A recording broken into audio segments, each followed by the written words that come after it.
خان صاحب نے اپنے جو گوشوارے ہیں ان میں توشہ خانہ کے تحائف کی تفصیل ظاہر نہیں کی، اور پھر جو تحائف کو بیچ کے جو رقوم حاصل کی وہ رقوم بھی ان کے بینک اکاؤنٹس میں کہیں مطابقت نہیں رکھتی کہ کتنی بڑی رقوم تھی اور کہاں سے آئی۔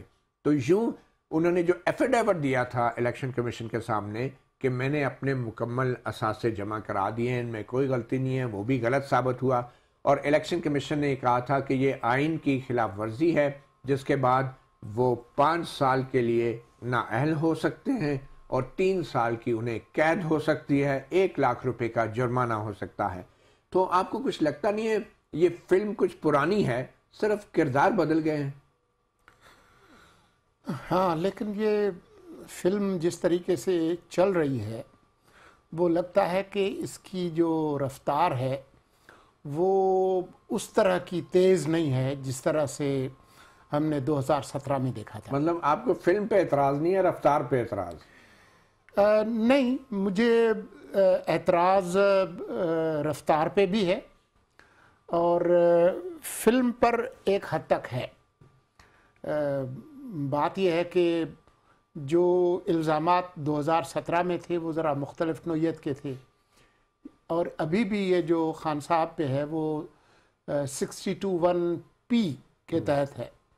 پہلے تاحیات نااہلی نہیں ہے، تاحیات نااہلی نہیں، لیکن اس عمر میں تو 1 سال کی نااہلی بھی تاحیات ہی بن جاتی ہے، مطلب ایک الیکشن ہی نہ لڑ سکیں آپ آنے والا۔ تو پھر بات یہ ہے کہ خان صاحب جوان ہیں، جوانوں کے لیڈر ہیں، گو کہ ان کی عمر 70 سال کے قریب ہے، لیکن یہاں پر تو مہاتیر محمد جو ہے وہ 90 کراس کرنے کے بعد بھی وزیر اعظم بنے ہیں۔ تو آپ کو خدشہ تو اس لیے جو ہے وہ خان صاحب جو ہے وہ پر امید ہوں گے۔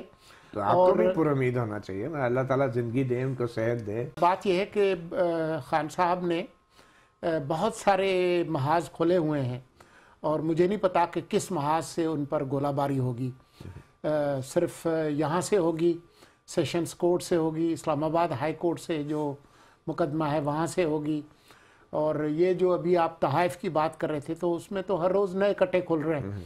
کل کچھ ایک اور کھلا ہے کہ جی وہ کوئی 1.5 کروڑ روپے دے کے آپ 6 ارب روپے کے تحائف جو ہے وہ ساتھ لے کر چلے گئے۔ کون؟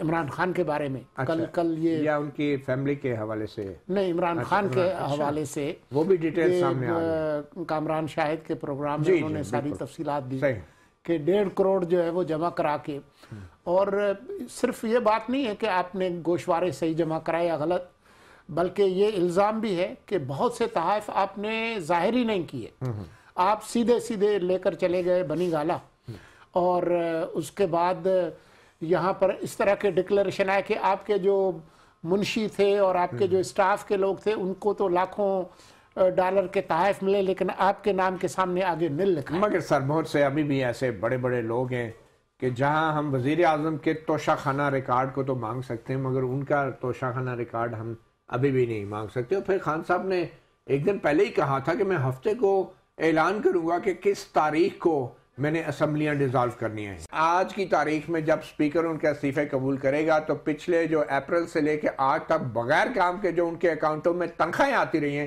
وہ سب حلال ہو جائیں گی۔